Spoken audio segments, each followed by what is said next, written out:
হাসপাতাল, সেখানে কিন্তু অভিষেক বন্দ্যোপাধ্যায়কে ভর্তি নেওয়া হয়নি। জানিয়ে দেওয়া হয়েছে ভর্তির কোনো প্রয়োজন নেই, তবে অবজারভেশনে রাখা হয়েছিল। এবং ইতিমধ্যেই যে খবর পাওয়া যাচ্ছে, অভিষেক বন্দ্যোপাধ্যায়কে বাড়িতে নিয়ে যাওয়া হয়েছে। মমতা বন্দ্যোপাধ্যায় তিনি কিন্তু বলছেন যে কর্তৃপক্ষের উপর চাপ, থ্রেট কল, এবং তাই জন্যই অভিষেককে ভর্তি নেওয়া হলো না। বাড়িতে রেখে তার চিকিৎসার ব্যবস্থা হবে। এবং এটাও তিনি বললেন যে আজকের যা ঘটনা তার উত্তর জনগণ দেবে, আজকের দিনটাই সব নয়। কি অভিযোগ মমতা বন্দ্যোপাধ্যায়, শোনাই। When I was sitting with Mr. Tandon, who is the administrator of this hospital, he was sitting near me and he was requesting me that he is getting threat call from the police in different corners, and that time he was talking to DC South and also the BJP leaders are threatening to him, so that though doctors advised to admit them, they should not admit Abhishek Banerjee because this is a government desire. এখানে নিয়ে এলাম, ওরা সঙ্গে সঙ্গে আইটিইউতে নিয়ে নিল। Doctor দেখলো, doctor advice করলো, সারা গায়ে চাকা চাকা দাগ, এবং যেভাবে পাথর ছোড়া হয়েছিল স্পট ডেথ হয়ে যেতে পারতো লোকাল ছেলেরা যদি হেলমেটটা না দিত। ওর বুকের এখানটায়, বুকের মাঝখানটায়, বুকের চারপাশে পুরো রক্ত জমে আছে, এবং সেটা আমি নই, এটা ডাক্তাররা বলেছেন। এই বক্তব্য মমতা বন্দ্যোপাধ্যায়। কিন্তু বেলভিউ হাসপাতাল কর্তৃপক্ষ যেমনটা তাদের চিকিৎসকের যে নোট, সেই নোটও যে 24 ঘন্টা আপনাদের সামনে তুলে ধরেছে, সেখানে কিন্তু যেটা উল্লেখ যে আঘাত গুরুতর নয়, হাসপাতালে ভর্তির প্রয়োজন নেই, বুকে কয়েকটি কালশিটে রয়েছে।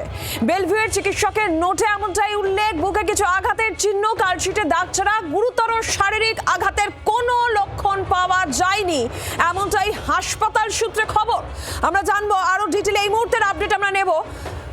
রক্তিমা আমাদের সঙ্গে এই মুহূর্তে রয়েছেন টেলিফোন লাইনে প্রতিনিধি। রক্তিমা, মমতা বন্দ্যোপাধ্যায় বলছেন থ্রেট কল, চাপ, তার জন্য অভিষেককে ভর্তি নেওয়া হলো না, কিন্তু বেলভিউর চিকিৎসকের নোট তো অন্য কথাই বলছে। কি আপডেট তোমার কাছে রক্তিমা? দেখো, একদমই যে পাঁচ সিটের ধারে যে হাসপাতালে কিছুক্ষণ আগে পর্যন্ত অভিষেক বন্দ্যোপাধ্যায় ছিল, সেখানেও কিন্তু তার হাসপাতাল রিপোর্টে কিন্তু বলে দেওয়া হলো যে তার বুকের সামান্য ইনজুরি ছাড়া বাদ বাকি কোনো ইনজুরি নেই, যে হাসপাতালে তাকে ভর্তি হতে হবে। সেক্ষেত্রে 3টি ইনজেকশন এবং কিছু ওষুধ দিয়ে তাকে ছেড়ে দেওয়া হয়েছে।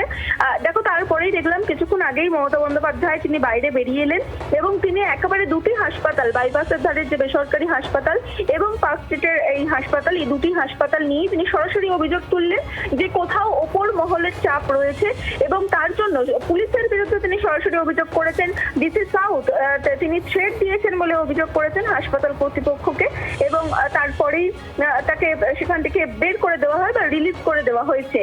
দেখো, অন্যদিকে আমরা দেখলাম যে কতক্ষণ ধরে আজকে অভিষেক বন্দ্যোপাধ্যায় ছিলেন, দুটি হাসপাতালের ক্ষেত্রেই কিন্তু ওই একই বক্তব্য রাখা হয়েছে যে অভিষেক বন্দ্যোপাধ্যায়ের যে ইনজুরি রয়েছে তা অতি সামান্য, তা সামান্য চিকিৎসাতেই, অর্থাৎ বাড়িতে থেকে চিকিৎসাতেই তা ঠিক হয়ে যাবে, তার জন্য ভর্তির প্রয়োজন নেই।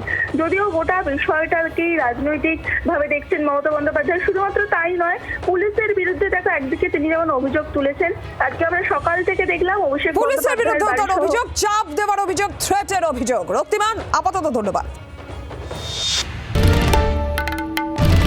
বাংলার আওয়াজ, বাঙালির আবেগ, জি 24 ঘন্টা।